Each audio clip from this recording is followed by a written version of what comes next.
Hadiah pahala amal untuk mayit. Hadis di atas adalah sesuai dengan cerita Sabit Al-Banani. Semoga Allah merahmatinya.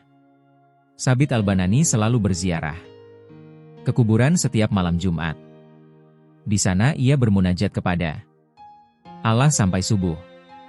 Ketika ia sedang dalam munajatnya, ia merasa ngantuk dan bermimpi kalau seluruh penghuni kuburan itu keluar dari kuburan mereka dengan mengenakan pakaian yang paling bagus dan dengan wajah-wajah yang cerah senang. Kemudian ada sebuah hidangan beraneka warna makanan untuk masing-masing dari mereka. Tiba-tiba di antara mereka ada seorang mayit pemuda yang pucat sedih. Wajahnya yang amburadul, rambutnya yang sedih, hatinya yang usang, pakaiannya yang menundukkan kepalanya, dan yang menetaskan air mata. Tidak ada satu hidangan pun didatangkan untuknya. Para penghuni kuburan kembali ke kuburan mereka dengan perasaan senang dan bahagia. Sedangkan mayit pemuda itu kembali dengan putus asa, susah dan bersedih hati. Kemudian Sabit Al-Banani menanyainya perihal apa yang sedang terjadi pada pemuda itu. Hai pemuda, apa statusmu di kalangan para penghuni kuburan lainnya? Mereka mendapatkan hidangan enak dan kembali ke kuburan dengan perasaan senang. Sedangkan kamu tidak mendapati satu hidangan pun dan kembali dengan perasaan putus asa dan bersedih hati. Pemuda itu menjawab, wahai Imam Muslimin, sesungguhnya aku adalah orang asing di kalangan mereka. Tidak ada seorang pun dari orang-orang yang masih hidup mengingatku dengan melakukan kebaikan dan mendoakanku.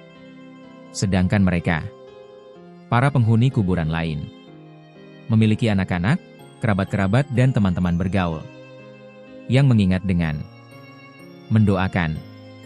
Mereka berbuat kebaikan dan bersedekah untuk mereka di setiap malam Jumat. Kebaikan-kebaikan dan pahala syodakoh-syodakoh itu sampai kepada mereka ketika masih hidup.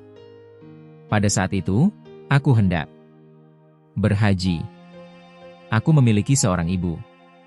Kita berdua menyengaja pergi haji bersama. Ketika aku memasuki kota di mana kuburannya berada, Allah mencabut nyawaku. Lalu ibu menguburkan jasadku di tempat penguburan ini. Setelah kematianku, ia menikah dengan laki-laki lain hingga ia lupa denganku dan tidak mengingatku lagi dengan cara mendoakan dan bersedekah. Karenaku, aku merasa putus asa dan bersedih hati setiap waktu. Kemudian Sabit Al-Banani bertanya, hai pemuda, beritahu aku di mana ibumu tinggal. Aku akan memberitahunya tentangmu dan keadaanmu. Pemuda itu menjawab, wahai Imam Muslimin, ia berada di kampung ini dan desa ini. Beritahu ibuku tentangku dan keadaanku. Jika ia tidak mempercayaimu, maka katakan kepadanya, sesungguhnya di saku bajumu ada 100 miskol emas, peninggalan suamimu yang merupakan bagian warisan untuk anakmu.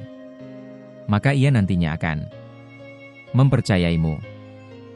Di hari kemudian, Sabit Al-Banani mendatangi kampung yang dimaksudkan dan mencari ibu pemuda itu.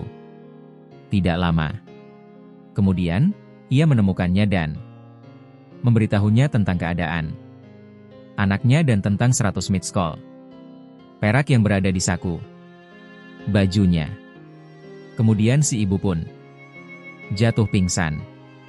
Ketika ia tersadar dari pingsannya, maka ia menyerahkan 100 mitskol perak itu kepada Sabit dan berkata, "Aku wakilkan kamu untuk bersedekah dengan uang-uang dirham ini sebagai kiriman untuk anakku yang telah mati."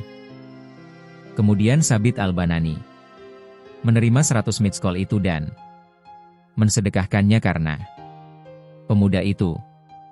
Pada malam Jumat berikutnya, tiba Sabit Al-Banani seperti biasa menziarahi saudara-saudaranya di kuburan itu. Saat berziarah, ia merasa ngantuk dan memimpikan sebuah mimpi yang sama seperti mimpi sebelumnya. Di dalam mimpinya itu, ia melihat mayit pemuda itu telah mengenakan pakaian yang bagus, wajah yang cerah senang dan hati yang bahagia. Kemudian pemuda itu berkata, "Wahai Imam Muslimin, semoga Allah mengasihimu sebagaimana kamu telah mengasihiku."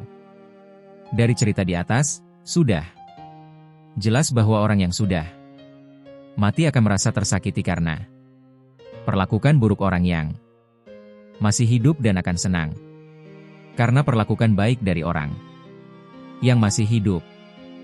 Hadiah pahala amal untuk mayit. Syarah Ushfuriyah, Haji 109113. Syekh Muhammad bin Abu Bakar A2C